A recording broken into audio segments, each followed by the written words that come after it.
E, o să fac cam 3 kg de săpun și cred că o să fie cam în 10 minute, că tocmai am pus soda caustică și deja uitați ce reacție are. Acum o să bag mixerul în amestecul ăsta și să vedem ce iese.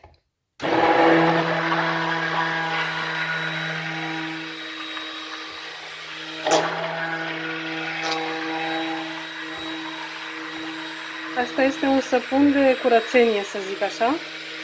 Este foarte bun pentru rufe. I-am pus sodă suficientă să nu aibă un miros ciudat, pentru că ăsta este făcut din ulei folosit. Și de-aia vreau să fac unul. Acum, în câteva secunde, o să vă arăt ce a ieșit.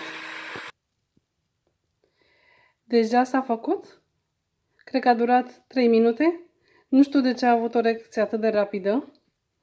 I-am pus oricum destul de multă sodă ca să nu aibă mirosuri sau să nu aibă...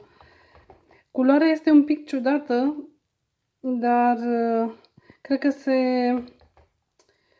că este din cauza uleiului, pentru că era așa un pic mai închis la culoare, să zic așa. Este un ulei, uite cum a rămas.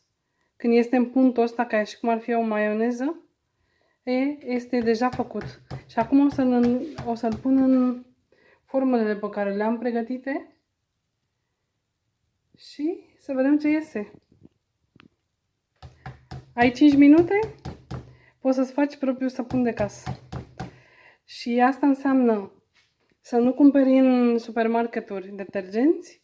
Poți foarte bine să speli rufele cu săpunul ăsta, îl dai pe răzătoare, bagi cam cât ar veni, aceeași cantitate ca și cum ar fi detergentul și deja speli mai ecologic și biodegradabil. Așa că este super din toate punctele de vedere. Eu de când am descoperit chestia asta, sunt foarte încântată. Eu, într-adevăr, da, pun un pic de detergent în praf și pun cam un pahar de săpun dat pe răzătoare. Îl bag în mașină și deja vreau să zic că faptul că are sodă, când dai afară în contactul cu soarele, îți elimină petele pe care ar putea să aibă hainele. Așa că eu sunt foarte mulțumită. La revedere și vă văd în alt video. Adios!